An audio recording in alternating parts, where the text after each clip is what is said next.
Hello students, এই Moumita ma'am. আশা করি তোমরা সকলেই খুব ভালো আছো। Welcome back to our channel. আজকে আমি তোমাদের সেকেন্ড সেমিস্টার মেজর ইংলিশের পেপার 2 থেকে ইউফেমিজম বলে একটা খুব ইম্পর্টেন্ট ফিগার অফ স্পিচ নিয়ে কিন্তু ডিসকাস করব। তো দেরি না করে শুরু করে দিই আজকের ক্লাসটা। দেখো, তোমাদের কিন্তু প্রায় আমরা শেষের দিকে চলে এসেছি, মানে যে তোমাদের এটা আছে তোমাদের রিটরিকটা, দেন তোমাদের আমি টপিকগুলো শুরু করে দেব নেক্সট ক্লাস থেকে, ঠিক আছে? দেখো, ফার্স্ট আমরা দেখবো ডেফিনেশনটা। ইউফেমিজম কি? Euphemism is a figure of speech in which a mild, polite or indirect word or expression is used instead of a harsh, unpleasant or offensive one. খুব ইজি। মনে করে দেখবে যে কিছু কিছু কথা থাকে যেগুলো ভীষণ কঠিন সত্যি, যেগুলো কঠিন কোনো একটা কথা, সেটাকে কঠিনভাবে না বলে মানেটাকে সেম রেখে একটু অন্যভাবে ঘুরিয়ে পোলাইটলি বলাটাই ইউফেমিজম, ঠিক আছে? দেখো এক্সপ্লেনেশনে কি বলেছে।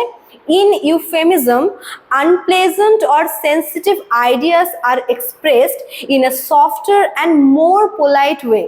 কোনো একটা কি বলবো যে অসন্তুষ্টিজনক কথা বা কোনো একটা অপ্রিয় কথা বা অপ্রিয় সত্য, সেটাকে অপ্রিয়ভাবে না বলে একটু পোলাইট ভাবে, একটু কি বলবো সফট ওয়েতে বলাই euphemism. It helps to avoid hurting feelings or sounding rude when talking about difficult topics such as death, illness or poverty. কিছু হার্শ কিছু টপিক থাকে বা কিছু এরকম আনপ্লেজেন্ট টপিক থাকে, যেরকম কারোর মৃত্যু হলে, মনে করো কেউ মারা গেছে বা কেউ অসুস্থ হয়েছে বা কারোর ফাইন্যান্সিয়াল কন্ডিশন ভালো নয়, তো এইসব আনপ্লেজেন্ট টপিকগুলোকে যদি মানে ডিরেক্টলি না বলে, অপ্রিয়ভাবে না বলে, একটু সফটভাবে, পোলাইটভাবে, কাউকে হার্ট না করে ভীষণ সফটলি বলা যায়, সেটাই ইউফেমিজম। দুটো এক্সাম্পল তোমরা দেখে নাও। দেখো, ফার্স্টে 1 নম্বরে কি আছে? হি পাস্ট আওয়ে। পাস্ট আওয়ে মানে মারা যাওয়া, ঠিক আছে? এখানে দেখো, পাস্ট অ্যাওয়ে মানে ডাইড।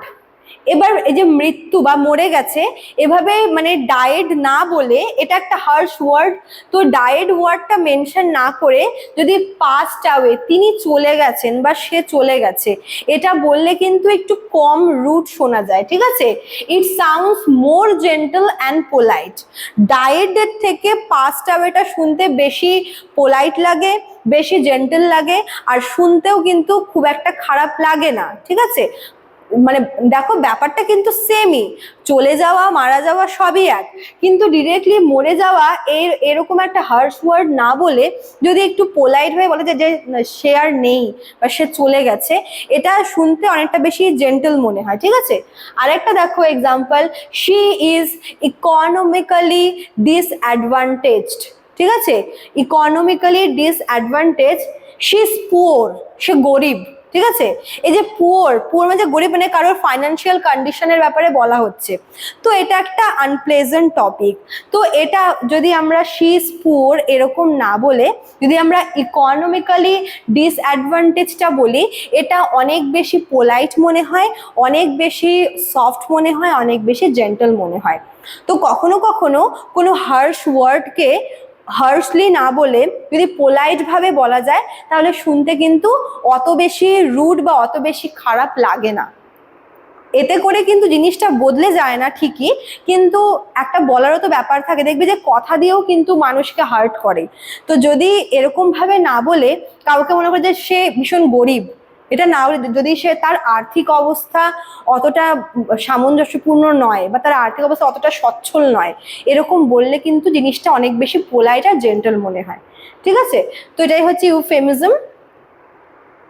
এটা তোমাদের কিন্তু এক্সামে খুব আসে, হ্যাঁ, কারণ এটা এটা যেরকম একটা ফিগার অফ স্পিচ, আবার এটা কিন্তু এক ধরনের লিটারারি টার্মও, ঠিক আছে? চলো, এই ছিল তোমাদের আজকের ক্লাসটা। যারা ভাবছো আমাদের কাছে অ্যাডমিশন নেবে তারা আমাদের অফিসিয়াল নাম্বারে কল করে নিতে পারো। আমাদের অফিসিয়াল নাম্বার দেখো দেওয়া আছে এখানে।